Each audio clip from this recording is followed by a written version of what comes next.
আজকে সকালবেলায় ঘুম থেকে উঠেই আমাদেরকে যেতে হয়েছে ডাক্তারখানা। আমি চলে গেলাম আমার বরকে নিয়ে ডাক্তার দেখাতে।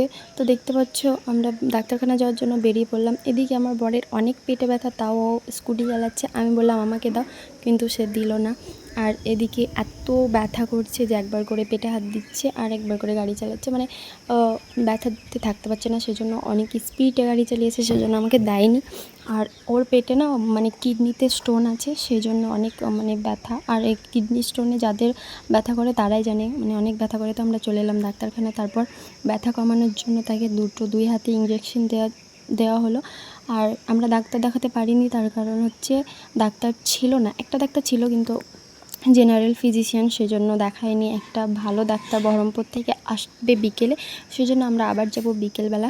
তো এদিকে ব্যথা কমানোর জন্য যে ইঞ্জেকশনটা দিয়েছে, সেই ইঞ্জেকশনটা অনেক হার্ডই ছিল, তো ওর মাথা ঘুরছিল। তারপর বললো যে কিছু খাওয়া দাওয়া করো, তার কারণ খালি পেটে গেছিলো। তো এদিকে আমি শুকনো মুড়ি, মানে এই শসা পেঁয়াজ দিয়ে একটা মুড়ি মাখিয়ে নিয়ে এলাম। তারপর আমার ছেলের জন্য কুরকুরি নিয়ে এলাম। আমরা আবার যাবো 2টোর দিকে। তো দেখতে পাচ্ছ মানে অনেক টেনশন যে পেটে ব্যথা সকালবেলায়। আর মানে এমন ব্যথা যে কান্না করছে, এত বড় মানুষ তাও কান্না করছে।